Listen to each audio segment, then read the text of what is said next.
Olá, eu sou Andréa Rocha, advogada especialista em direito imobiliário e regularização de imóveis.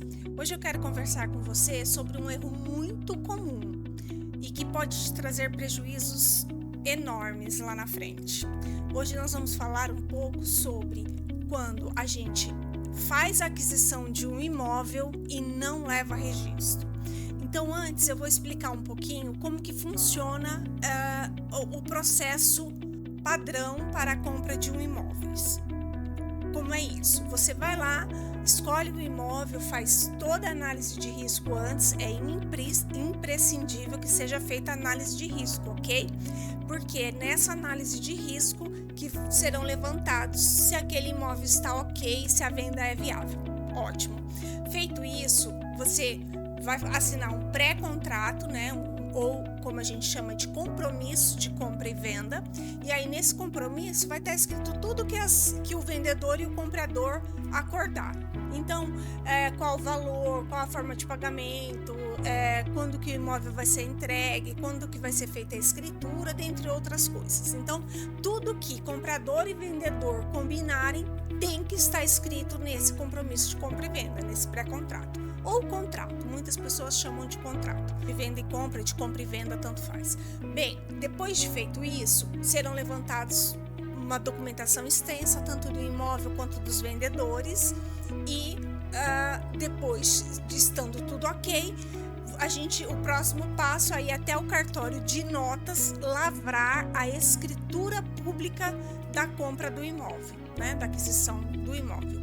E aí nessa escritura o cartório vai colocar lá, são termos técnicos e no final todo mundo assina. Feita essa assinatura, é feito o pagamento, se já não tiver sido concluído, e aí, tendo assinado e concluído o pagamento, o comprador vai pegar esse documento, que é aí que reside o perigo.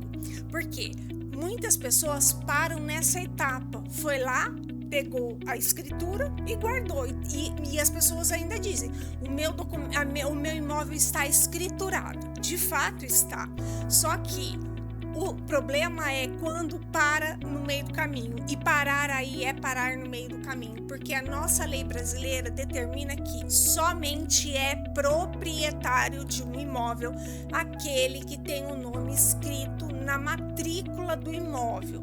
Matrícula do imóvel? Que é isso? Matrícula do imóvel é o documento, é o RG do imóvel, tá? Então é o documento que diz aquele imóvel localizado em tal lugar, tem uma construção assim assada, ou é só um terreno, e neste documento vai estar escrito que este imóvel tem como proprietário hoje fulano.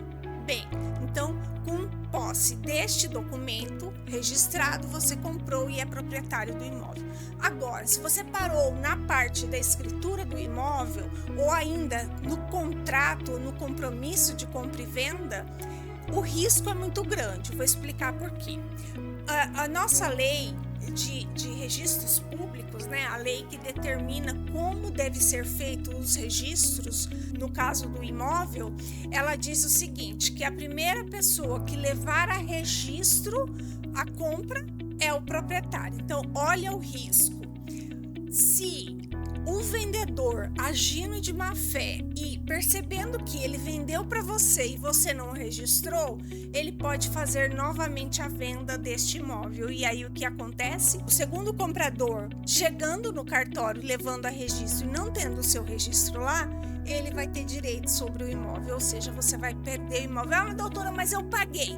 Bom, o juiz vai falar assim, olha, agora você entra com uma ação contra o proprietário anterior, se você ainda encontrar, né? Porque se a pessoa já agiu de má fé e vendeu para duas pessoas o mesmo imóvel, é lógico que você não vai encontrá-lo. Então, na prática, o que acontece, você perde o seu patrimônio, porque você perde o imóvel e perde o dinheiro investido. Então, daí a importância de que você realmente faça o registro. E aí uma outra situação, que esta é ainda mais comum e não depende de fraude, ou seja, o vendedor vendeu o imóvel para você, e você não levou a registro. E aí ele foi seguir a vida dele e para ele não importa no nome de quem que está o imóvel, porque ele não foi. Mas essa pessoa tem um problema financeiro qualquer e existem processos de cobrança, de execução contra o antigo proprietário que te vendeu.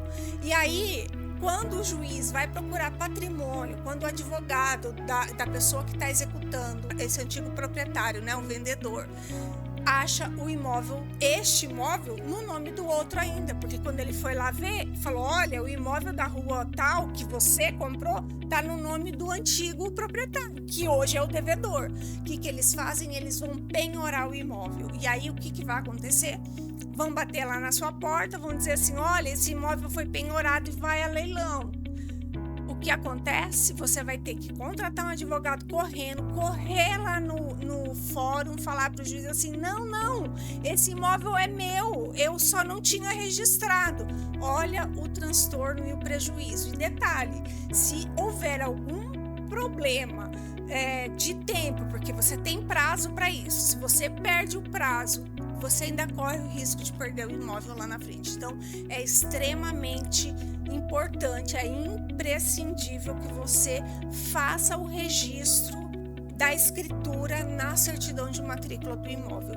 Seja proprietário do seu imóvel e não dono, porque quando você não registra, você é dono e não proprietário, porque a lei brasileira faz uma distinção entre esses dois termos, dono e proprietário. Se você gostou desse vídeo, curte, compartilha, se inscreva aqui no nosso canal, que vai ter sempre conteúdos interessantes sobre direito imobiliário e sucessório, e nos siga nas redes sociais para mais conteúdos como esse.